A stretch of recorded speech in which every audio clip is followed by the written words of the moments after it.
What's going on, everybody, and welcome back for Season 2, Episode 2 of Hit the Books. This is basically a continuation of our last episode where we went over our Week 0, futures and such in the NFL. We're ready to wrap things up here with our headlines from all around the leagues. Like always, if you're new to the podcast, be sure to visit us on our various social media platforms. Link in the description below. Let's get right to it. We introduced a new member to the Hit the Books crew during the Week 0 portion of this episode.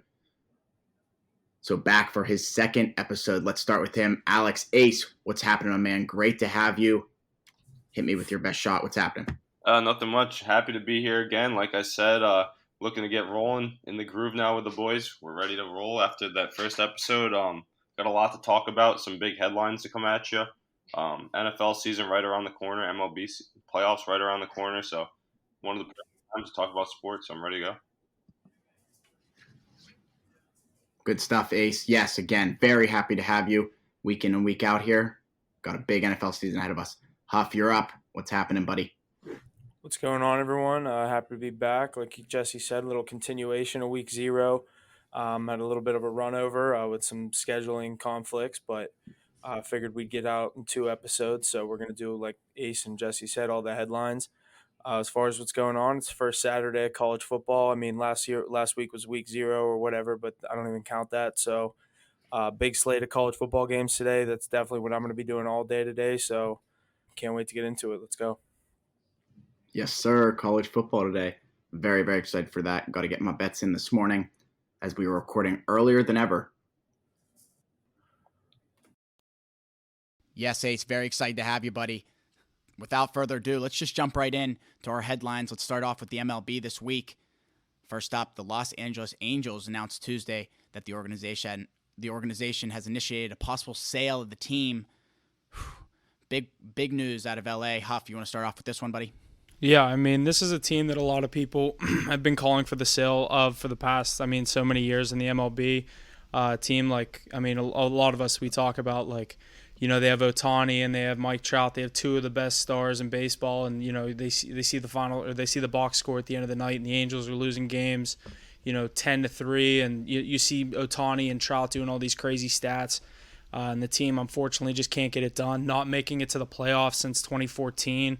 There's a lot of other teams around the MLB that haven't been to the playoffs in that amount of time, like a team that's hot right now in the Seattle Mariners, and they have their eyes set on maybe an AL title, maybe even a World Series, appearance. But to look at the Angels situation, I think, me being a Pirates fan, this is something I wish would happen with my team. Just get a fresh face in the front office and let things shift around. Obviously, they have stars in the lineup. Like I said, Trout, Ohtani. They got Rendon on a 10-year crazy deal a couple years ago, paying him big money, but no salary cap in baseball. There's not really, If you have an owner that's willing to pay, it's been proven you can pay to win in baseball. And in a market like Los Angeles, I think, you get the right owner in there, I think you could have some serious success. Yeah, I definitely agree with that. Angels have always been the Robin to the Batman of the Dodgers in LA, but this team has 2 of the best players in the world right now, and they can't find a way to win. This year was supposed to be a little better than most years. They started the season 25-10 or something like that. They were really hot to start the season, and then they just absolutely fell off. This team had high hopes this year. Obviously, didn't go their way, and I think this owner is just saying time to give up at this point. I wish Nutting would say the fucking same thing. For real. Yeah, I agree that they should definitely look about moving on. After having Ohtani and Trout, the 2 best players in the game, Ohtani coming up on his free agency year 2, I feel like once he leaves and goes to a better market, then they might finally say, hey, we haven't had what's worked with the best players. Should be time to reset.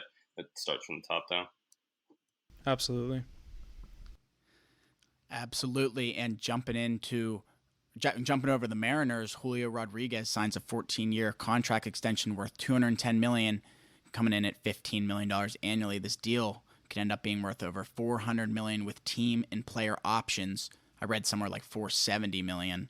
Pretty crazy there for the Mariners. Mackie, you want to start us off here? Yeah, I think this is insane. A 14-year contract is absolutely ridiculous. I mean, I guess it's the MLB, and you do see bigger contracts like this, like longer contracts, I would say. But I don't know. He's locked in until he's 38 years old.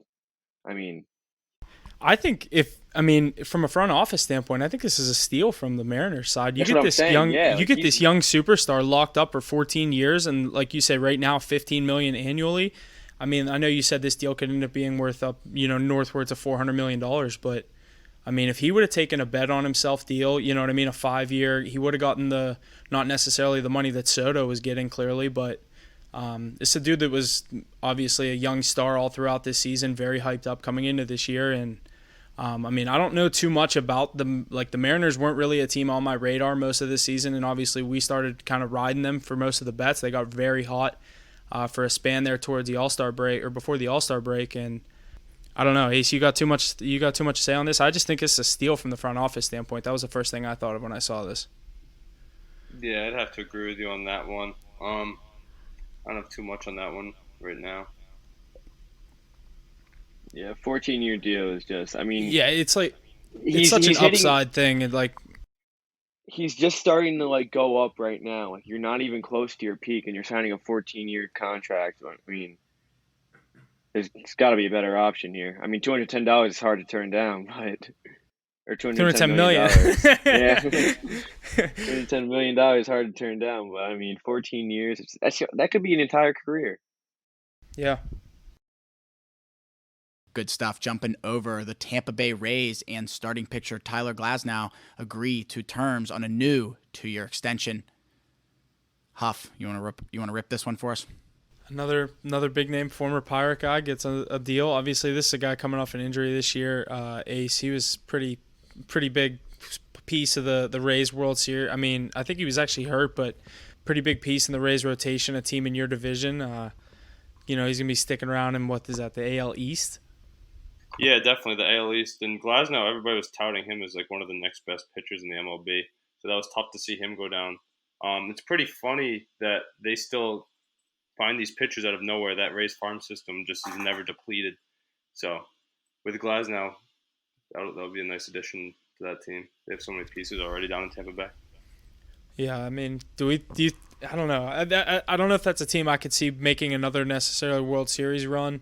Obviously, you have to look at it where they sit in the wild card race. The addition of Glasnow, even if you had him right now, does that push them over the top? Does that push them past the Yankees? I don't know. It definitely puts them the rest of the pack. I don't think the Rays have a lineup to get through the AL or even close.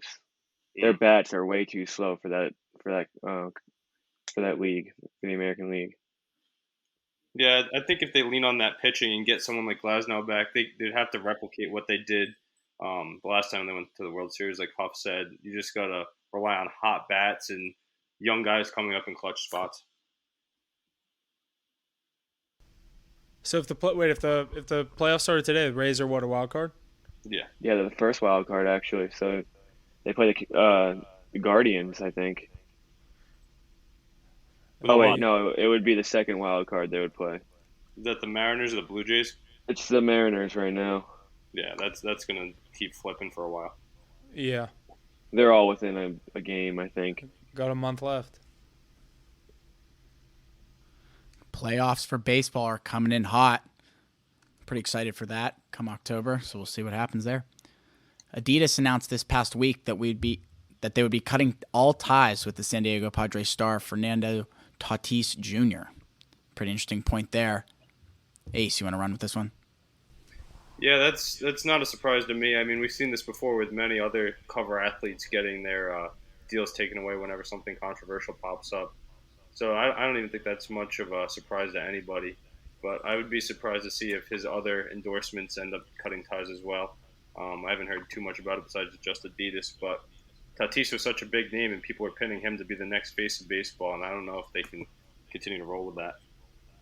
Yeah, it's not necessarily the guy that, you know what I mean, the MLB. I mean, they need to grow the game any way they can get. Obviously, the decline in like TV ratings and stuff with the MLB. I mean, obviously the playoffs are the playoffs with the MLB, but guys, you need guys like Tatis, and you know what I mean, Tatis, Soto, Judge, all these guys, like, you know what I mean, basically to be the picture perfect guy off the field, and something like this slips up, and I mean, not every guy is going to be that person. So I don't know, but that's just me. Like you said, I don't think it's necessarily too surprising. Obviously, we've seen this before, but what was his suspension? Like 80-something games? Yeah, I think it's half the season, so it's what 82 or 81 games. 81. Well, I think it was 80 games flat, but yeah, it would be like I think it was 80. I think it was 80. I think he's got what 40 the rest of the way, and they'll be out for 40 next year too. Playoffs don't count then? Huh? No, playoffs don't count. So he's out for the season. Yeah, he's definitely out for this season, for sure. He'll be sitting out the beginning of next year as well. Yeah. And the thing is, I think it's such a blow to baseball because they're looking for faces like that to come over and re-energize the league. They need those new players that bring life to a stadium because it's always being touted as the old game that's too slow and no fun. Yeah, that's what I'm saying. They need to grow the game any way they can get. And guys like Tatis that were just on the cover of the video game that your young crowd is playing, and then this comes up and they're, you know what I mean? Like the MLB, basically, I mean, there's a lot of shit going on with the NFL and like the MLB kind of in the NHL and NBA, they have their each individual shit going on. But the MLB, like with their situation with stuff like this, they're obviously steroids are the one thing that they definitely put the hammer down on. And with his statement, obviously just kind of being like I don't know. I didn't necessarily like how Tatis handled the whole situation, and I don't think the league necessarily did either. So, Mackie, I don't know about you, but he was definitely set up to be the face of the MLB. I mean, everyone was talking about him coming up, but this and is in his San Diego too. Like that's such a sick team. Like a team coming up, like on the come up with Manny Machado. That roster's stacked now, so he was set up for that spot. But I mean, this is his second time in 3 years that he's had something happen like this. So it makes you think how bad the MLB feels not taking Ohtani over Tatis for the face of their league. But I think they could kind of play off of the fact that Tatis already had a following from his father before, so you can catch both generations with that one star. Yeah, it's a good point. It's a really good point. All right, that's going to wrap up our MLB chat for the night. Some pretty good stuff coming out of the MLB. I'm very excited for MLB playoffs coming here. Like we always say, that month of October is jam-packed with, the start of the NHL, NFL's in full motion, MLB playoffs, lots of good stuff. Let's jump into some NHL. EA Sports announced that Ducks superstar Trevor Zegras will be on the cover of this year's NHL 23. Lots of big features in this new NHL that they keep talking about. What do you guys think? I'm still, obviously, with the cover athlete being Zegras, I'm a little bit surprised. I thought they were going to go with a route of like a Cale Makar or a McKinnon after the Cup run. But seeing a guy like Zegras and Anaheim with it's actually a dual cover with Darnell Nurse's sister, Sarah Nurse. She's on the U.S. women's national team. Ace. Yeah, she's pretty sick. Yeah, she's supposedly pretty gross, but at least she's on Team Canada. I'm not a huge. Yeah, she is Team Canada. She is Team Canada. Is she Team Canada? Yeah. I'm not a huge fan of the cover art. Like, I don't want to see Zegras wearing shorts and Vans on the cover of a hockey video game. Like, I agree. I want to see them like the normal covers, like on the ice. Like that's why I thought they were gonna do Makar. Give him the fucking Conn Smythe. Give him the cup. That would have been a sick cover. I completely disagree, actually. I think that the NHL is going in the right direction. We actually just touched on this with the MLB when we were talking about Fernando Tatis. I think that these leagues are trying to break out of the norm. The MLB, the NHL, these players are seen as like the boring, like regular guys. Jesse, what do you have to say about that? I don't know. I mean, I'm not arguing with you that it's like an interesting way for them to go, but I love the Classic.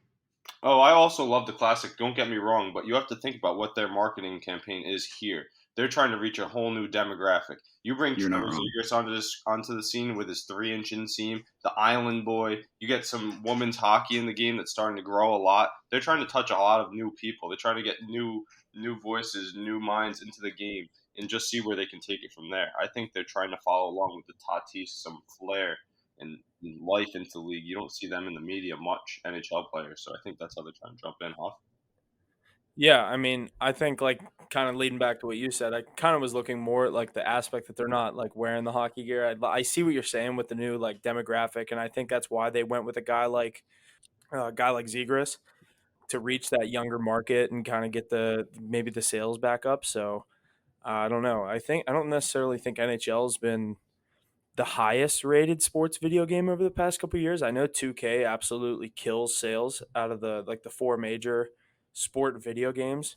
I think it goes 2K, Madden, NHL, the show. I could be wrong on that. I just don't think too many people play the MLB video games. I don't know if you do, Ace. Do you? I do a little bit. The cool thing was when MLB broke out the show onto all platforms, it was Yeah, generally because you couldn't even. Yeah, you're an Xbox guy. You couldn't even play it for a while. Yeah, and the cool thing is, right when it came out, they put it right on the Game Pass. So that's another way that I think they can get this out there more. Instead of dropping that $6 price, that's more on EA Sports than the NHL. You can just get it out there, easier to access. But like I said, things like that, bringing in Sarah Nurse, bringing in Trevor Zegras, these are new minds, new voices to the game, new bodies. Like these are young people you can build around as well. And I think it goes along with the whole new NHL system they're trying to generate in the game. It's all about stick handling and deking and fancy play, and that's what Trevor Zegras excels in.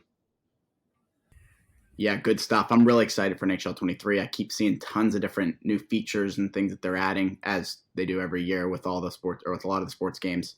So really excited for that. Ace, that's what I wanted to add. I know you saw my tweet. I'm still waiting for them to add like pond hockey or street hockey, like NBA blacktop style, where you can pick like 3-on-3. Yeah, they kind of have that. You can't go full. You can't go full mode and select exactly who you want. They have the outdoor rinks. They have like the barn. If you go into the world of Chell, especially, that's where you can see more things like that. But yeah, that you can't pick your full lineup. You can pick from a team's lineup. So the best closer you can go is like all-star teams, and then play 3-on-3. Exactly.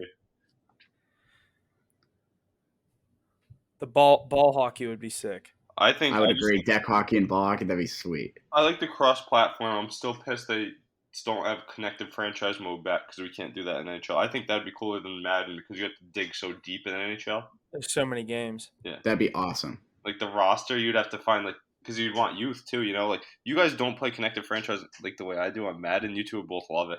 It's fucking sick. I know I would. I just never have enough people to play with. You develop the teams. Like we have 32 full users through the Discord. It's cracked. Like a website. That's awesome. Yeah. You play advance every 48 hours, so you have 2 days to play one game. Like usually you can find time to schedule a game. It's like 40 minutes, right? Yeah. Like I had Trey Lance in year 6. He's up to like a 96 X factor. It's cool to develop that, but you got to manage the contracts and all that. Free agency. It's pretty cool. See, like awesome. That's what I don't like when I play like franchise mode. I'm like, I don't want to sign my assistant coaches and shit. Yeah, but the other thing is though, you're also playing against computers. If it's full user all around, you can trade with like other people, so it's realistic. Yeah. The free agency is crazy. The draft is cool too. Trading draft picks. Yeah, that is cool. Dang, yeah, lots of good stuff out of the new NHL game. Ready for that. Next up, we got Phil the Thrill Kessel has signed a new deal, keeping his talents out west with a 1-year, $1.5 million deal with the Vegas Golden Knights. I found this quite interesting to see him sign another 1-year deal here out in the West. What do you guys got? Yeah, he's still pretty skilled in the NHL. I mean, he showed that he could put up points in Arizona, even on a pretty young team. They had their moments last year, and they had their couple pretty big wins. I was betting them a couple games last year, but happy to see him go to a team that's definitely on the up and coming with the Bruins coach. What's his name? Ace? Bruce Cassidy. Yeah, I think he'll do good there. Bruce Cassidy is one of the better coaches in the NHL. The funny thing is the Boston Bruins organization roster didn't like playing for him. He's one of those old school coaches. And I think Kessel really fits that mold. It's another reason to go there. He's an older player. He's used to this style of coaching. But Phil Kessel can't thrive any more than he could in the Vegas Golden Knights organization. He's going to slide right in, power play 2 guy potentially, line 3, line 4 guy, mix in, give him some depth scoring. And at a $1.5 million cap hit, that's pretty free for the Golden Knights. Why not take a flyer on a prolific goal scorer like that? Absolutely. The funny thing is I actually just bought his jersey out in Arizona, so looks like I'm going to have to buy another one. A 2-time Cup champ. Right. Yeah, good guy. I like Phil a lot. And with that, we have the Pittsburgh Penguins have agreed to a 3-year contract extension with their head coach, Mike Sullivan. The deal will run through the 2026-2027 NHL season. Pretty good news here, Huff. What do you think about this signing for the Pens in the head coach position? Yeah, absolutely no complaint coming from me. What this guy's done to the team since he's gotten here, playoffs every year, 2 cups. I mean, contenders year in and year out. It's looking like maybe the last dance is coming up soon this year, next year, but um, that's what I wanted to happen. I'm not ready to rebuild. When you got guys like Sid, Malk, and Letang, and like Ace, I know I was chirping you. You bring the same team back and expect a different result. It's like the thing with us has been goaltending every year with the playoffs. You look 2 years back, Jari shit the bed against the Islanders, and you look last year, and it was Louis Domingue against Shesterkin in the first round, and we took him 7 games. So it's like we just have it's for the Penguins. It's been the goaltending, and I think you get that. I mean, I'm not saying you're going to get a completely different result, but I mean, I'll hand it over to you and see what you have to say on this. But yeah, it's kind of obviously I have no complaints with the re-signing of Sullivan. Yeah, that talk on Twitter is just what it is, Twitter banter. It's not Absolutely. true. I hear those chirps thrown at me a lot, so it's nice to deflect them the other way. I actually like bringing in that big core, and I like Mike Sullivan being the one to lead that. We've seen him do it plenty of times before with this Penguins roster. He's gone through a controlled rebuild where you're really rebuilding your secondary scoring and depth and getting ready for the future whilst keeping your top lines intact. I like keeping Crosby and Malkin. That solidifies your top two center roles, probably the most important position on the team. He's done a good job with the young talent. I like Marino. I like Gensel. I like other guys. Marino's a devil. Oh, he is. I thought they were going to Yeah, sign him long. we traded Marino at the draft. It was kind of random, but What did they I get think for him? some other defenseman, Ty Smith, Ty Smith like is a pretty late good for round New pick. Jersey. Yeah, They probably didn't pay. The thing is, they probably had to pay Marino, and you paid Letang, Malkin, and Crosby, which I'm fine with. I know that Marino probably gives you a better future, but they're looking to win right now. Like, you have the best player arguably ever in the history of the NHL. Why not give him all he can while he's still there? yeah, absolutely. I think you're right with that 7 game series. They are right there. Obviously, as long as you can get into the big dance, anybody can win. We've seen the NHL; it's the It's hardest the trophy to NHL. win in Yeah, sports. So Mike Sullivan's done it before. He knows what he's got with his top guys. I think Crosby and the other brass in Pittsburgh agrees with having him lead the way. So just it fits perfectly. Why not give it 3 more years with that core? couldn't have said it better myself. Good stuff there, boys. Yeah, I'm super excited for the NHL season. It's coming up here shortly, about a month away. That's going to do it for our NHL chat today. Let's jump into some quick NBA. Some more Kevin Durant talk. He announced Tuesday that he's removing his trade request and will start the season as a member of the Brooklyn Nets, along Kyrie Irving and Ben Simmons. Do we see this as a surprise, boys? Ace starts off. Definitely don't see it as a surprise. He was under team control, and the only way he was getting out is if the Brooklyn Nets moved him. If you're the Brooklyn Nets, you brought in Kevin Durant and Kyrie Irving. You want to see them play out that contract, I think. I think they were right there in the hunt, and Kyrie Irving barely played half the year. You get them getting a full offseason together. You bring in Ben Simmons. Kevin Durant just likes to talk. We see it on Twitter. We see it all over social media with every team he's ever been on. That's all he does is talk. He just wants to be known. He wants people talking about Kevin Durant. But when it comes down to it, what does he do? He just plays basketball. He always shows up and plays. The Nets knew he was going to do that either way. So I think if this is a blow-up situation, you see him or Kyrie or Simmons doing something early on, then maybe at the deadline, then you deal them. But from the beginning of the year, with this much talent on your roster, why not come in, see if we can make it work, and get rolling? That's the way I look at it. Did you ever think it was realistic he was coming to Boston? Not at all. Not at all. The Celtics have a lot of their stars under contract for many years. I don't know why you blow that up now for the short term. And Kevin Durant's so unpredictable too. You don't want to blow up the chemistry. We tried it with Kyrie Irving. You saw that a few years ago. Yeah. You know. And the thing with him coming to Boston, at least what me and Mackie were talking about the whole time, was they wanted Jaylen Brown. And it's like Boston worked so hard for that core and that mentality and the chemistry that they built up and obviously that we saw throughout the NBA playoffs this year. Is that something you want to break up with a player like Kevin Durant that's, willing to just jump ship at any given will? We've seen it with the Thunder now, the Warriors now. Now, obviously, we've had the drama with the Nets all offseason. And it's like, is Boston willing to give up a legitimate one of their stars for a guy that's obviously Kevin Durant? No discount to him, but like he's going to make the Celtics better, I guess you could say. But like me and Mackie were saying, if Kevin Durant goes to the Celtics and they don't win the finals, it's a bust. Yeah, so that's another thing I'd like to say. Obviously, Kevin Durant makes your team better right now. How much better is he than Jaylen Brown? I don't know. But let me ask you this question: do you think Jaylen Brown's hit his peak yet? He's close. You think? Yeah, him and Jason Tatum are close. They're right around that magic age. Was it like 27, 28, 26, 26 to 28 is your prime Yeah, in the that's NBA. when you hit your prime. They're not even there yet. They're under team control with good deals. I would like to see them grow. They were one series away from lifting that trophy, right? Against the best 3-point. It took the best 3-point shooter of all time, probably the best trio of all time, one of them at least, to knock Yeah. them out, right? They handled Giannis. They handled Durant and Irving. They showcased that they have what it takes. I think that team got better in the offseason with the additions. I don't know if you've seen what the Celtics have done. I know Gallinari just tore his ACL, but they have a lot of pieces on that roster. So I think they can get to that next level. They're literally right there against Steph Curry, one of the best players of all time. That's the only reason they lost. I don't think you need to blow up this team. I think you run it back a year older, a little bit more experience under your belt. I think they're right there. Absolutely. That was my logic on the whole thing. I was rooting for that Celtics team. I bet that sweep. There was one game me and Mackie said there. I think it was game 4. We were like, "There's no way they get swept," and then I lied bet Boston because I was like, "They're going to sweep them." Yeah. Yeah. The way it goes though is like the Celtics are just too young in the finals. That Warriors team was just The Warriors team was just too good. But the Nets, you're right. The sweep, I could see that coming. With Kyrie Irving taking the year off, they just weren't invested. That team wasn't ready to go last year. Yeah. See, like me and Mackie were saying, you can never count out this team, though. Like we said, KD, Ben Simmons. If Ben Simmons comes back and Kyrie. Yeah.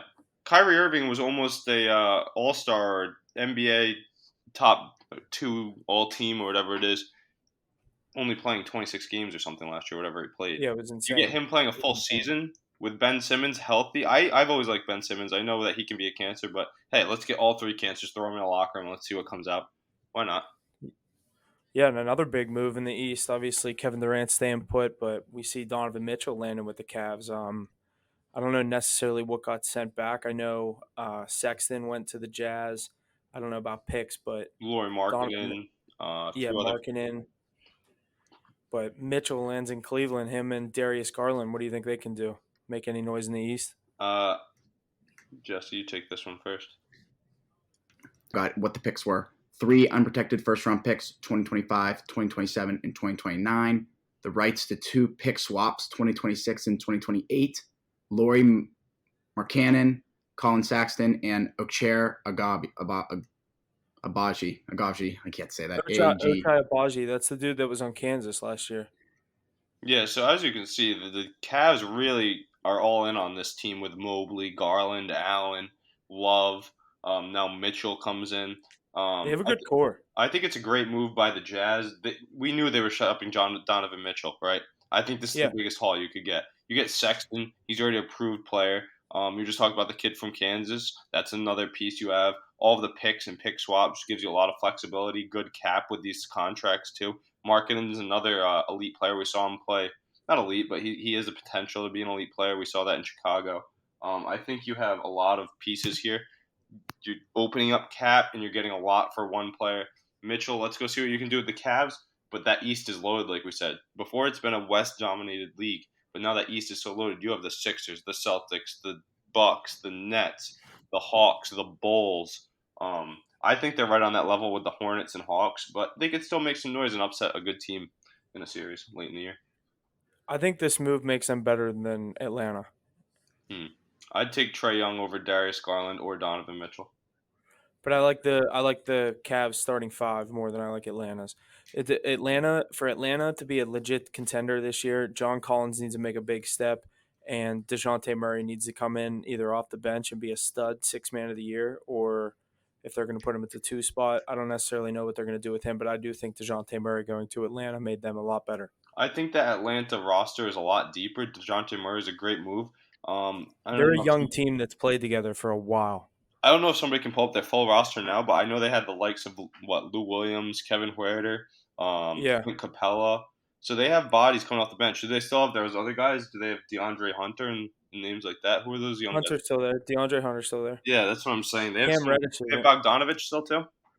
Yeah. Yeah, they have a lot of those names. Reddish got traded. You took the Hawks and the Cavs. This is where you might see them play, is in one of those playing games. So in a one-game series, yes, the Cavs could take him. I do like Jared Allen a lot. I think he's one of the most underrated stars in the league, and you have a leader like Kevin Love stepping in with all this young talent around you. But the Hawks have been there and done that. I would take the Hawks over the Cavs. I think the depth and their experience is there, but it's nice to see the Cavs back in the conversation of, hey, they might make some noise. I don't think they're a top team, but I think they're a playoff team for sure. They're definitely that tier 2, tier 3 team in the NBA. Yep, you'll see them in the 8 to 10, 7 to 10, whatever it is, playing tournament. They'll make a play. They'll make a playoff. They'll make the playoffs. Is your They boy won't win the LaMelo first Ball round. going to knock them out in that playing tournament? See, like they have a better roster than than the Hornets. But we're just talking about mids here. It could go either way, Yeah. and then they're going to get knocked out by one of the contenders. Yeah, it depends who gets home court there. Right. I don't think the Donovan Mitchell move puts them over the top. It just gets them into the playoff conversation. I mean, there's a reason that the Jazz never made it as far as they should have. Right. Don't even get me started on that team. There's so much wrong with it. Yeah, I'm not real big on them, but we'll save that for the NBA season.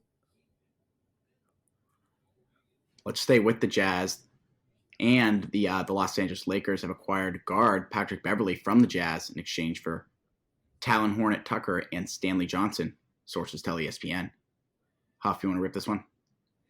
Yeah, I'm a LeBron Laker guy, but I'm not the biggest Pat Beverley guy, and I'm not a huge fan of what they're doing with this Lakers roster. Just bringing in veterans around everyone, and they're trading away guys like Talon Horton Tucker, who I thought came off the bench for them and put up valuable points for them in certain points of games in last season. And I don't know. I'd like to see guys like that stick around. Stanley Johnson, another young player that was doing pretty well.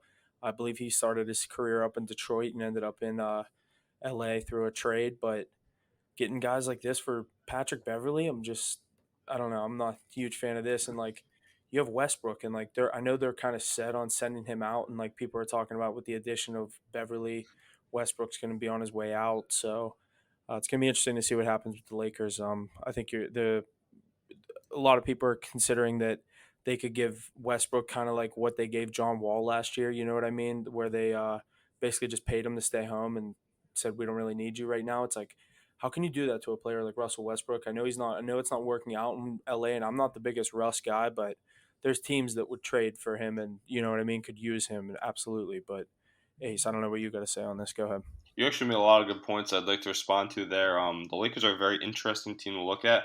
Yes, they keep getting older, and everybody's like, why? It didn't work last year. But I think LeBron wants to run it back one more time with this group. They didn't really reach their full potential. They were so hurt. An injured Anthony Davis killed you. I think Russell Westbrook, with another year under his belt, playing so poorly last year, I think he has a potential to step it up. He's one of the best players in the NBA when he's on his game.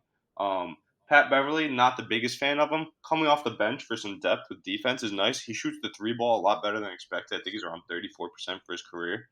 Yeah, it's like a playoff mentality thing. Yeah, in my opinion. But like you said, I wouldn't go in this direction. I'm actually not bad dealing Town Horton Tucker for him. I think his value was at sky high a year ago. I think his value's only declined over last year. I never thought he was a big talent. He kind of burst onto the scene a year or two ago and showcased stuff, but he wasn't even a highly touted draft prospect. So I'm fine with that move. Stanley Johnson, same thing. Hasn't shown too much. And you know LeBron's there. They're going to win now. They don't care about the future. We've seen them blow up this roster time and time again. And if it doesn't work, then I think you see a complete full rebuild around the deadline and you move Westbrook and see what you can bring in. But I think they're going to run it back one more time. Pat Bev, not going to push him over the top. I think he might have gotten a better deal in the booth. I like to see him on the TV. I think he does more there than he does on the court. But he's going to be talking either way, so it'll be interesting to see. Absolutely. Yeah, I think lots of good stuff coming out of the NBA. Obviously, we're kind of in the midst of the offseason. The NBA drama never kind of dies off, but not necessarily too much coming right now. So stay tuned. As like we said, a lot of interesting lineups coming in, what's going to be happening over the next couple of weeks with some of these teams. So week in and week out, I know we're getting into the thick of the NFL season with that getting going next week, but definitely going to stay around in the NBA and NHL. Whenever we see headlines, we'll be bringing them to you. So Jesse, I'll hand things back off to you to get into the NFL. Yeah, you said it, Huff. Nothing more out of the NBA. NFL next. Derwin James signs a 4-year, $76.4 million deal with the Los Angeles Chargers, making him the highest paid safety in the NFL. Ace, What do you think about this move for the Chargers? Love hearing us talk about some football. Derwin James, love hearing that name. My favorite time of the year. So let's get right into it with some football. But that Chargers defense, we've heard about it all summer, getting bolstered with the likes of Khalil Mack, J.C. Jackson. You have Joey Bosa. You have Kenneth Murray. You have Kaiser White. You have all of these big names on defense, and now you get probably the best safety in the league in Derwin James Jr. ready to go. Give him the bag, and let's make a run right now under Herbie's reign. I think they want this defense to be one of the top units. Your leader, you got to make him happy and make sure everybody stays together and rallies around them and is ready to go. I think it's a good payment by the Chargers, but they need to win within that term or else it's going to look bad on them. Yeah, absolutely. I think it's kind of like what you said. The team is in a win now state. You have the young quarterback under the rookie deal, not necessarily having to pay him right now. You can pay a lot of guys on the defense, like we've seen, bring in Khalil, re-sign Derwin James, bring in J.C. Jackson, all the names that you just listed. So, like you said, Chargers are in a win now mode mentality, I guess you would say. And I've been pretty adamant with my standpoint on Brandon Staley. I don't necessarily think he's the coach to get it done, but it's a tough AFC. We're gonna have to see what the Chargers can do. They got a tough. They're in the hardest division, let alone a tough conference. Yeah, they're going to have to be reining in the likes of Patrick Mahomes, Russell Wilson, and the new Derek Carr, Devonta Adams, Darren Waller, three-headed monster. So I think you might want to bolster up that defense. And when we talk about who's going to win that division, you're going to be looking at all of these prolific offenses. Yes, they can all score, but who can stop them from scoring? And this unit, led by Derwin James Jr., is the top unit in the AFC West. Absolutely. Solid move there by the Chargers, signing Derwin James. Let's move into some starters talk. A couple of the teams that were having quarterback battles throughout the training camps have named their starters, one of them being the Seattle Seahawks naming Geno Smith their starter, Carolina Panthers naming Baker Mayfield their first quarterback. What do we think about this, Huff? Yeah, I think a lot of us, or a lot of people, obviously, they kind of knew the Carolina situation when Baker got there, not necessarily them being too high on Sam Darnold and what he's done in his career in Carolina, but bringing in Baker, it's a new look offense. You get McCaffrey back off injury.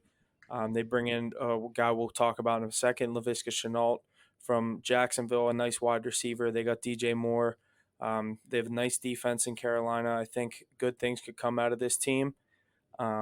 But as far as Baker, I'm not too surprised to see him starting, and I'm very hyped to see the West Virginia Mountaineer, Geno, starting up in the Pacific Northwest, taking over for – I guess I have to stay a Seahawks fan for another year with going from Russ to Geno. But Ace, I'll hand things off to you. What do you got to say on these two quarterbacks being named starters? Definitely love Geno Smith, Hail Dub V, but that Seahawks team is nothing to talk about. I don't even want to talk about it anymore. I'm getting sick talking about it right now. Baker Mayfield, on the other hand, I think he's that guy. He got locked out of the Cleveland Browns stadium where he lived. You saw it on the commercial all the time, but he found You saw that they locked him out. He couldn't find his keys. Yeah, he found a new home in Carolina, though. I wouldn't mind moving from North Carolina from Cleveland. I mean, where would you rather live? Tell me right now. But you look at those weapons around Baker Mayfield, a healthy Christian McCaffrey, DJ Moore, other playmakers. They have some young receivers on the outside. You have the speedy Robbie Anderson. I think they took Terrence Marshall Jr., right? They have him. He's their 3. So they have bodies there. You have Chuba Hubbard. We said they brought in Shenault. Yeah, they brought in Laviska Shenault Jr. I forgot about that. That's a great move as well. So Baker Mayfield has better weapons than he's had his whole career in Cleveland. He had a downtrodden Odell Beckham Jr., an injured Jarvis Landry, an overrated Austin Hooper. He had the running game, but I think you even upgrade from Nick Chubb here with the do-it-all Christian McCaffrey, potentially the most explosive player in the league. I think they could make a playoff run. If not, they're going to miss out, be between 8 and 9 wins. But Baker Mayfield is going to showcase he's a starting quarterback in the NFL. Yeah, it's also interesting to see that the Carolina Panthers invest in all of these quarterbacks. They drafted Matt Corral, who suffered an injury in camp. He was one of the top quarterbacks in the draft. And now you have the number 1 and number 3 pick from the 2018 draft on your quarterback roster. This might be one of the most loaded QB rooms in the league, but let's see if any of them actually pan out. Yeah, exactly. They have a lot of potential, but obviously Baker winning a playoff game, obviously the most proven out of the 3, with Corral being the rookie and suffering the season-ending injury. We're going to have to wait till next year to see him. But like you said, Darnold and Baker in the same room, It's a former number 1 and overall 3 pick. So, like we said, I think Baker is the better of the two. So I think he makes Carolina a bubble playoff team. Yeah, I definitely would agree. I mean, so much talent around them. That defense is actually more loaded than the offense too. You have Brian Burns. You have who else is back there? That secondary has a lot of speed. I know they're really young, like Jeremy Chin. J.C. Horn. Yeah, exactly. They have a lot of potential though, so I'd like to see it. It's a pretty weak NFC. It's the weaker conference this year. One of the weaker divisions. You have a Brady coming out late. You have Jameis Winston with no more Sean Payton in New Orleans and a lot of The way the Panthers schedule works out, they can start out hot. Yeah, I could see that someone's gonna steal a playoff spot at 9-8, 8-9, and it might be them. They could be battling with like whoever's in second place in the NFC East. Eagles. Eagles or Cowboys, whoever has 9 wins. Yep. And then your third team from the NFC West will be right there with them. Yep. Just because they got beat up in the division. I like that. Alrighty, and next, the Dallas Cowboys left tackle Tyron Smith has suffered a torn left hamstring during practice on Wednesday that'll keep him out indefinitely. This could cost him most of the 2022 NFL season. Bad news here for the Dallas Cowboys and Tyron Smith. Ace, what do you think? I still think the Dallas Cowboys are the number 1 team in the NFC East. I mean, they have nobody else out there to compete with. Yes, the Eagles bolstered that roster on both sides, but we've seen these Cowboys suffer injuries on that O-line for years. The last year, they were depleted. The year before, they lost Jack. I mean, they go through injuries, and they always have a next man up mentality. I know they fold when it comes to playoff time, but look for them to still excel in the regular season. I think they have one of the weakest schedules in the league this year.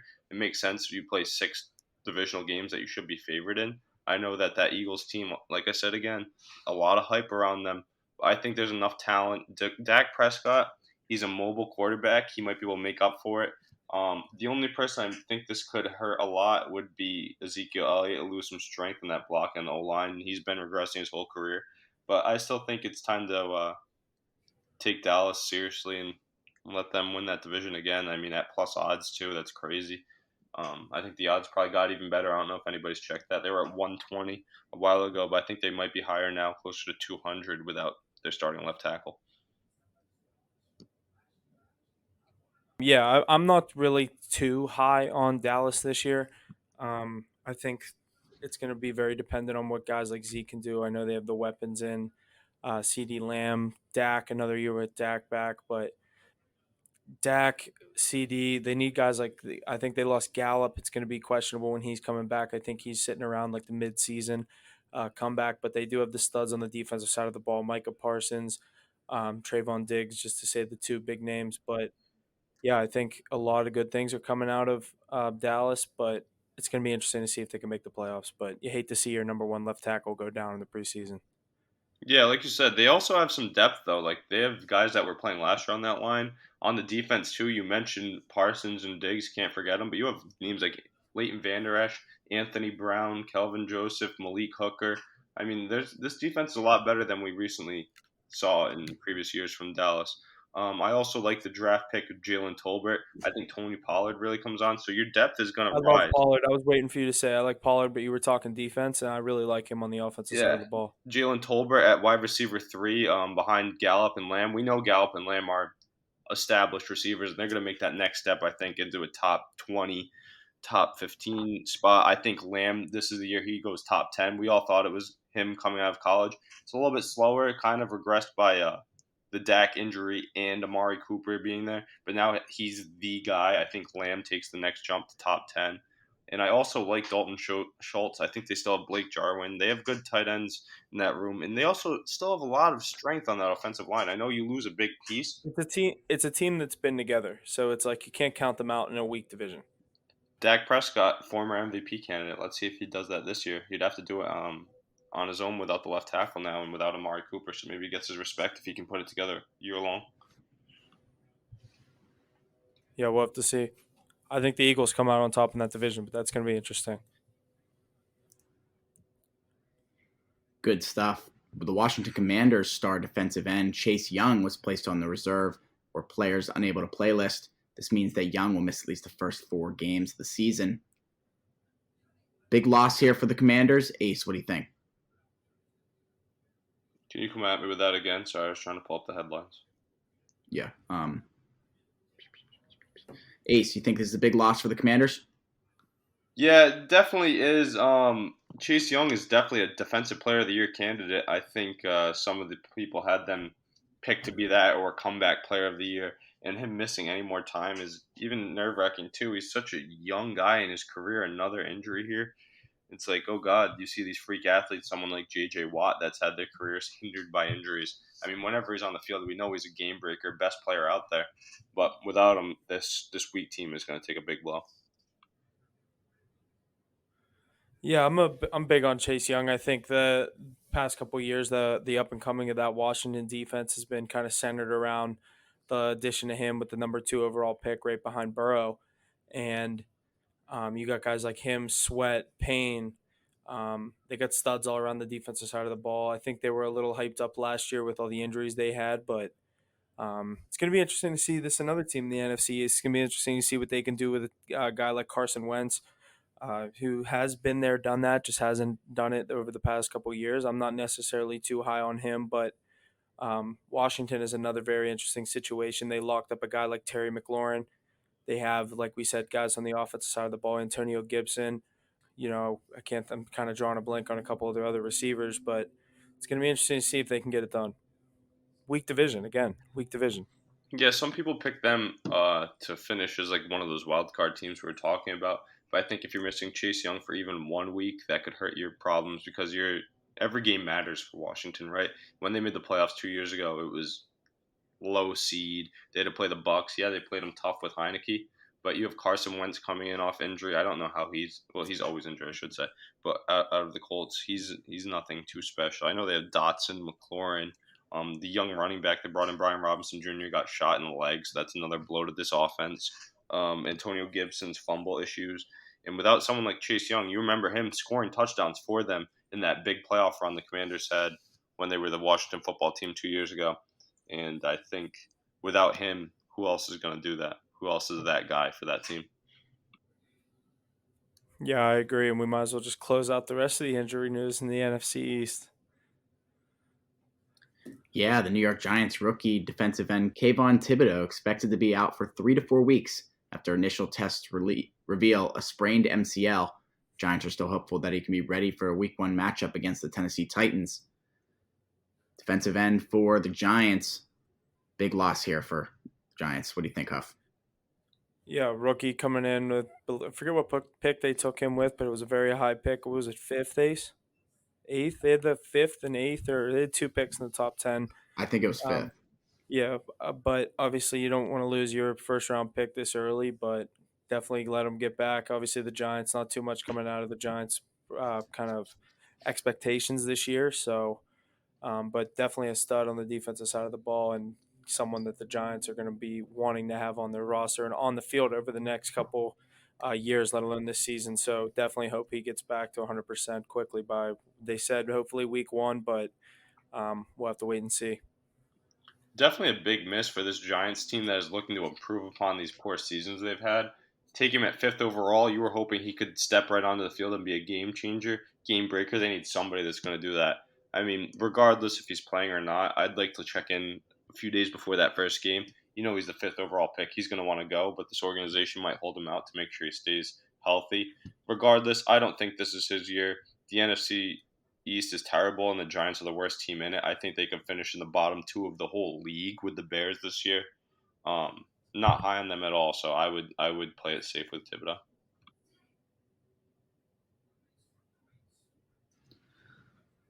Hopefully he makes it back for Week 1. We'll check in on that, like Ace said. The San Francisco 49ers and Jimmy Garoppolo have agreed to terms on a reworked contract for the 2022 season. The deal is a 1-year contract worth $6.5 million. Huff, take this one, or Ace, take this one away. Yeah, so I think those reports that came out the last few days about Shanahan wanting to take Brady and Mac Jones really makes this more important because he finally gets someone he actually believes in Jimmy Garoppolo. yes, a lot of people love Trey Lance. He has MVP potential, but we truly don't know what he's going to look like. He didn't even play at the top level in college. I know his skills are off the charts, but it takes a lot more than that to be a successful NFL quarterback. We've seen that with Jimmy Garoppolo. He doesn't even play great, but he game manages to get them to the right spot. They've been to the Super Bowl and NFC Championship twice during his tenure. So I don't know. He has some safety net with Garoppolo, but he spent a lot of money to make him the highest paid backup quarterback in the league. But this shows you that Shanahan really trusts this type of quarterback, a pocket passer, game manager, over a prolific Trey Lance. So if he comes in and he can't be that guy, then Jimmy Garoppolo is going to step in and fulfill the role that he had the last 3 years. Yeah, and back to what you said, obviously everyone's talking very high on Trey Lance, and they kind of just solidified that if shit does kind of hit the fan with the 49ers offense with Trey Lance, they're not scared to pull the plug on it and go straight back to what's worked and what's got them to the NFC Championship game the past 2 years. Yeah, I mean, Jimmy Garoppolo catches a lot of hate, but he's been pretty successful. He has the Super Bowl rings for experience to prove from it. Yeah, he didn't get them himself, but he was there with the best quarterback of all time, learned a lot from him, brought this offense, this team to the Super Bowl, to the NFC Championship, where they were one dropped interception away from going back again last year. I mean, Jimmy Whiskey Garoppolo tart. shows he has what it takes. He has the ice in his veins. He might not be the best quarterback, but he can get you where you need to be. This roster is so good that someone like Trey Lance might try and do too much, and it might not work out. You bring in Jimmy Garoppolo, he plays safe, he plays slow, and he plays into Kyle Shanahan's offense. So I don't know. Maybe Shanahan has his guy waiting in the wings in case like Trey Lance isn't that good. Yeah, I necessarily didn't think he was going to go anywhere, so this didn't surprise me too much. But yeah, I'm going to be interested to see how Trey Lance works out and what this ends up looking like later on down the road. I'm also pretty excited to see the usage of Deebo Samuel. We've heard a lot of rhetoric over the offseason about him not wanting to play in that running back role to have longevity, but I think that was just complaining to get a contract. They paid him, and now he said he'll do whatever it takes to win because he truly is a football player, winner. I think Yeah. Deebo Samuel is one of the best players in the league, so very interesting to see how one of the best offensive mind utilizes this roster. Yeah, absolutely. I think a lot of good things coming from the 49ers. It's going to be interesting to see what they can do, so we'll keep our eyes on them. Yeah, I'm super excited for that QB battle. Definitely keep tabs on that. Staying out west, the Las Vegas Raiders wide receiver Devonta Adams sit on the Pivot podcast with Ryan Clark, Fred Taylor, and Channing Crowder. He's the best QB to play the game. It was the way he has the Michael Jordan effect. He's going to make you play better. He's going to bring out your best just by being on the field. Good point there by Devonta Adams. Yeah, Ace, I don't know if you watched this interview with him and Ryan Clark and all them. So he was kind of talking about, obviously, Aaron Rodgers and kind of the connection that he had with him in Green Bay. So interesting to hear him say this. I think this is kind of a little rebound back from whenever he said it's easy to go from one Hall of Famer to another Hall of Famer. I think this is kind of his rebound back to kind of kiss Rodgers' ass a little bit, but Devontae is a stud. He's the best receiver in the league, in my opinion. But yeah, that's kind of all I had to say on this. So go ahead. Yeah, I mean, Devonta Adams is just saving face here, you're right. Obviously, he doesn't want to. I think the first quote was taken out of context. He's talking up his guy Derek Carr. He played with him all in college, right? He knows how good Carr can be, one of the most underrated quarterbacks in the league. But it looked like a dig at Aaron Rodgers. I don't think it is at all. Aaron Rodgers and Devonta Adams, I think, have a pretty solid relationship, regardless of him leaving. They both know it was in their best interests to do that. So yeah, he's just saving face here. I think he's ready to roll. He can also cheer on Aaron Rodgers in Green Bay. Unless they meet in the Super Bowl, there's not too much overlap between Green Bay and Las Vegas. Las Vegas, my dark horse, though, of the season, of course. Check out the other episodes to hear about that. Yeah, good stuff. Staying in the Sin City, the Raiders released 2021 first-round pick Alex Leatherwood. Leatherwood would be claimed off waivers this Wednesday by the Chicago Bears. Ugh, jeez, I'm yawning after that pick. That guy has been a nobody in the league for years to come. He's not going to make a difference wherever he ends up. And that shows you how bad this Raiders offensive line is, though. They need some help there. That's the only issue with this Raiders team is Derek Carr, not a mobile QB. How is he going to fare behind a weak O-line? Josh McDaniels can do as much as he wants on offense, but the game is won in the trenches. Alex Leatherwood, another bad pick by the Raiders, showcasing again. And he's going to the Bears. Go Right. Bears. The Bears. I mean, they're the worst team in the league. They could call it me, and I could come block for Justin Fields. They're getting through either way. Yeah, I don't got too much to say on this. Like you kind of hit all the points right on the head with the Raiders picks over the past couple of years just not working out, and this is another one. 1 year in, you cut this guy. Like The Raiders' roster is stacked, but then you look at their offensive line, and you're like, shit. Yeah. Interesting move there off waivers. Interesting point here. During UFC 278, Dana White said in an interview with Rob Gronkowski that he was in the process of working a deal to bring Brady and Gronk to the Raiders. The deal ultimately fell through because their head coach at the time, John Gruden, was reportedly not interested. I also got another question for you, man. I know when Tom was a free agent about 2, 3 years ago before he went to Tampa, you gave him a recruiting pitch on why he should join the Vegas Raiders. What went wrong with that recruiting pitch that you gave him? So I would have bet. I'm the one. I worked to put that deal together for Brady and Gronk to come to the Raiders, and it was almost a done deal. And at the last minute, Gruden blew the deal up and said that he didn't want him. And all hell broke loose, man. It was crazy, and Brady was already looking at houses, and it wasn't being said yet that Gronk was coming. So Las Vegas would have had Brady and Gronk the year that the Bucs won the Super Bowl, except Gruden blew the deal up. And there's so much story that goes along with this behind the scenes, and I was never going to tell that story till Gronk just said it, but and Let Dana, me tell that you is what, Brady exactly was what not happened, happy. and you just told the story.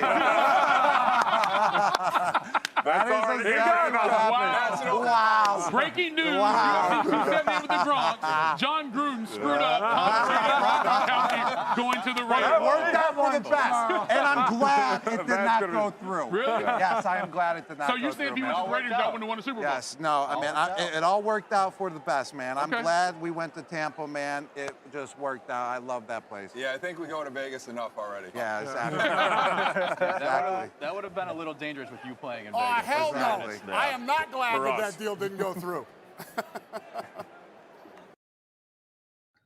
All right, Ace, did you see this? Yeah, I did. I love Dana White. Great guy, but why are we taking him for a credible source? I mean, it probably is true. Why not? Everybody's trying to court Tom Brady to come. He's the best quarterback of all time. But Dana White giving me my football news, I'll leave that to Adam Schefter and Ian Rappaport. That's what I said. I was like, why is Dana White trying to act like he's like some big shot in the NFL? Yeah, that's what I'm saying. It's probably because he's so tight with Brady, Gruden. He's an elite person, like a lot of money. Definitely talks to people that sorts or has connections with people that do. But yeah, Brady. I think there was already rumors of him going to the Raiders that year. There was rumors of him going to the Niners. Everybody was trying to figure out how can I bring in Tom Brady. But then when they actually looked at it, they were like, all right, this might not be the best move. Yeah. So no big news there. I mean, Brady was courted by everybody, and he will be again after this season.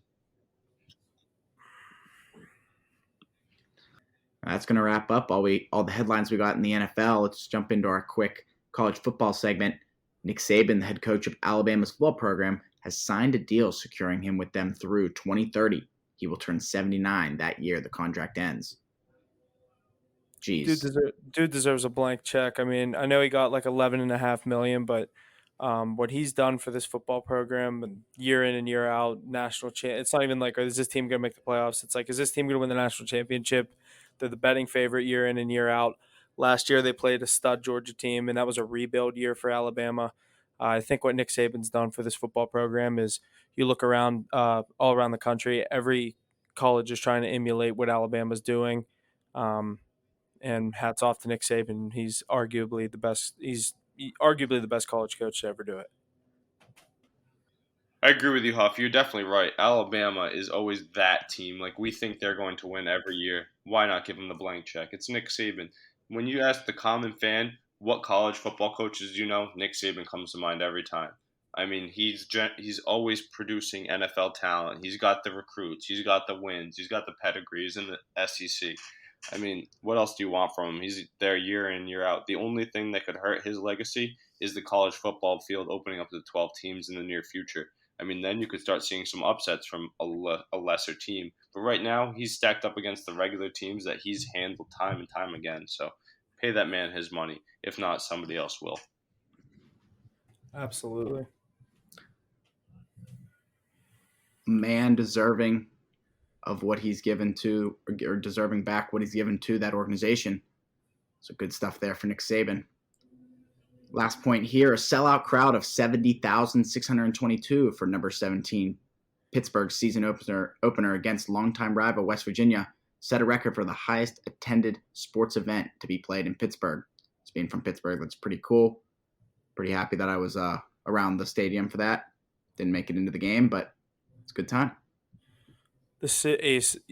I've been to countless amounts of Steeler games. We were driving into town to go to our hotel for this game. It was, dude, we sat on a ramp for an hour and 15 minutes. There was just fucking people walking everywhere. Pitt, West Virginia, Pitt, West Virginia. It was insane. Like Steeler games, it's a lot more civil because everyone's Steeler fans. When you get this and it's like 70% or, you know what I mean, 50-50, even 50. Like I'm not even going to get into the numbers with what ESPN pulled up. I thought that was hilarious with the 75% WU fans. It definitely was more WU fans in my opinion, but I don't know. This was crazy. Compared to a Steeler game, it was absolutely nuts. That definitely looked like a time. As a former Mountaineer, as you all know, I definitely wished I could have been there, but being in Rhode Island is kind of far away. So I saw everybody there, and I was living precariously through your stories, Snapchats, videos, and all of that. It looked like a time of life, but a point I have to make is even here in Rhode Island, a state that doesn't value college football, I had people texting me, what time's the WVU game? What time's Pitt playing? So ESPN built this up the way they should. The Backyard Brawl hasn't been around in over 11 years. Bring it back, showcase it, 7 o'clock ESPN, and the people tuned in. We had people of all different backgrounds tuning in saying, wow, look at the Pittsburgh Panthers. They're a pretty good team. West Virginia Mountaineers, they're one of the top teams. I want to start following college football. And the game delivered. A 38-31, I believe, was the final score. They couldn't have had a better game. Yeah, that's a masterpiece right there. Coming down to the final play, overturned with seconds left on the goal line. I mean, what else do you want? Yeah, it didn't work out in our favor, but that was a highlight for the season to start off. Yeah, and from both teams' standpoints, I think if you're a Pitt fan, you can look at the new quarterback Slovis and say that, you know, you have a bright offense coming in, and with the new offensive coordinator, you look at West Virginia with JT Daniels. I think a lot of good things came out of West Virginia's offense. I'll hand things back off to you. I just want to add the 2 points about the quarterbacks looking pretty well in the game. Like you said, 38-31.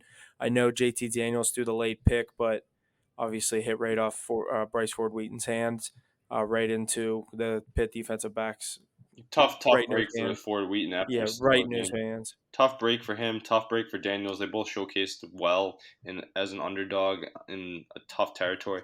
But one of the funny things I'd like to point out again with our different points of view, on the TV you said it was 75% West Virginia fans, 25% Pitt fans, and it felt like that in the stadium?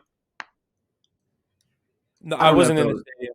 Yeah, but by the looks of TV, it didn't look like that in the stadium, but outside there was a dominating amount of That's what I was going to say. The TV was only showcasing Pitt fans. I know the West Virginia fans were there, but they were refusing to put them on. But that's how they did. That's how they do it. They were showcasing the Pitt sideline. That's what was on TV. That side of the fans. Yeah. That blue pops on them yellow seats. Mm-hmm.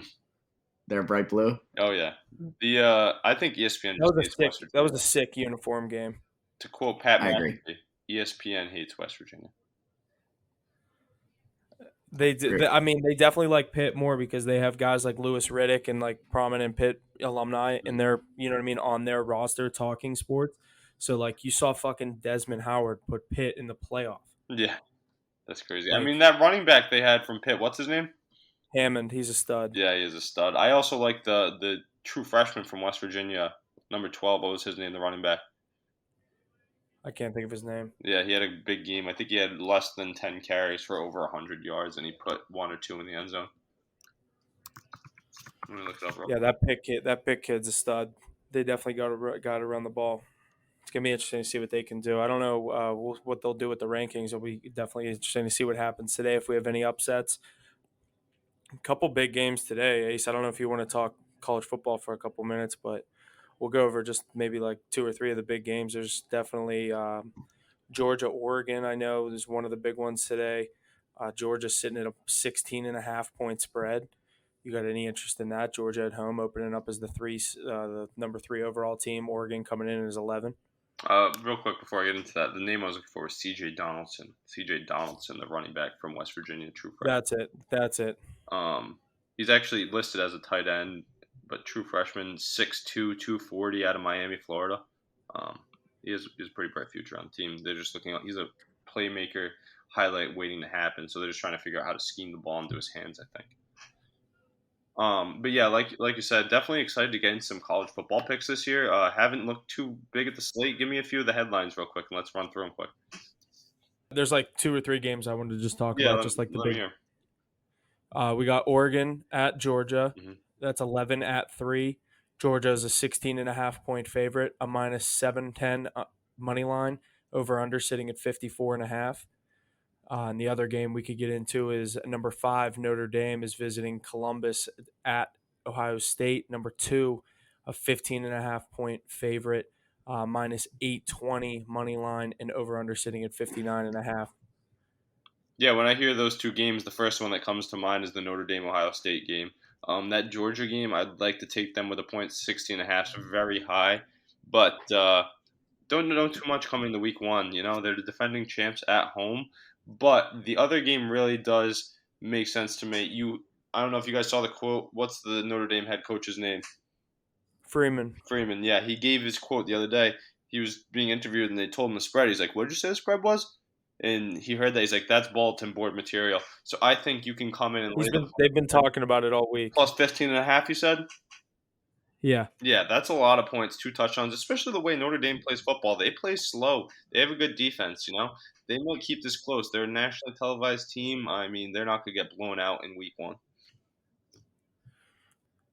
Dude, you can tease Georgia to minus 9.5, Notre Dame to plus 22.5, a two-leg teaser. Georgia minus 9.5, Notre Dame plus 22.5, 2-leg teaser plus 100. All right, NCAA football. I'm probably taking that. That's solid. Well, let me look through all the games real quick. Is there anything I like? NC State against ECU. I feel like NC State should blow them out, right? Yeah. I saw them play last year against BC. They were gross. I like how we have a Sunday night game, LSU, Florida State. NC State. Why are the Tar Heels underdogs at Appalachian State? Is it because they just... they just lost a bunch of people, and App State's actually decent. BC and Rutgers, it's a weird game. Cincinnati is terrible now. Does Arkansas still have Felipe Franks? No way, right? No way, I don't think so. Why is Houston only -4 at UTSA? I like, just ripping off a few, I like Utah money line minus 128. I like Arkansas minus 6.5. Like Old Miss minus 21. And I like my teaser. Kentucky if you can get Kentucky at minus 13.5, I like that as well. How's Coastal now? I'm not too sure. Same with Liberty since they lost Malik Willis. We've been so focused on preparing for the NFL, I haven't really done my college football research. No, that's why it's week 1. You can't. It's harder to predict than the NFL though. Yeah, that's I don't ever go heavy on the first week of either one. I'm putting together a fat money line parlay of all the stud teams I like right now. I'm gonna do that for like $5 just so I can watch up and go, oh, I got that. Yeah. Oh, I got that. Yeah. Who's your pick for the national championship? Ooh. Off the dome? Off the dome. Give me a second. Let me finish looking at this slate and I'll give it to you. I'm almost done. I'll rip through the odds while you're doing that, all right? All right. So, on FanDuel, I'm looking at the top odds to win the national championship of college football. Alabama is sitting at the favorite at plus 180. Ohio State coming in at second at plus 300. Georgia at plus 350. Clemson plus 800. USC plus 2,000. What's Texas A&M? plus 2,500 sitting at the 6th spot. I like Texas A&M. Texas A&M. It's a good team. Yeah, I just didn't want to be easy and say Alabama, Yeah, I'm going to say Alabama. I just think another Give me year. a non-Alabama pick then. I think he's legit. Huh? Give a non-Alabama pick then. USC. Okay. Yeah, I saw them play. I like the addition of Jordan Addison. Did they already play? Huh? Did they play already last week? No, they didn't play last week. All right, this is minus 149. I'm taking this. Like, what? The lowest odds I have is Iowa money line against South Dakota State. In it. And it's minus 139. It's Maryland, Michigan, NC State, UCLA, Ole Miss, and Iowa. All money line. 6 teams, and they're all heavy favorites by at least 10.5 points, and it's out to minus 130. That's not bad. I'll put 6. I do that every week just for college football only. So I have something that can have hope. And then now I'm going to go put my real college football one in, I like that teaser. They're sitting on FanDuel at minus 16.5 or a minus, I think, 710 money line, 710.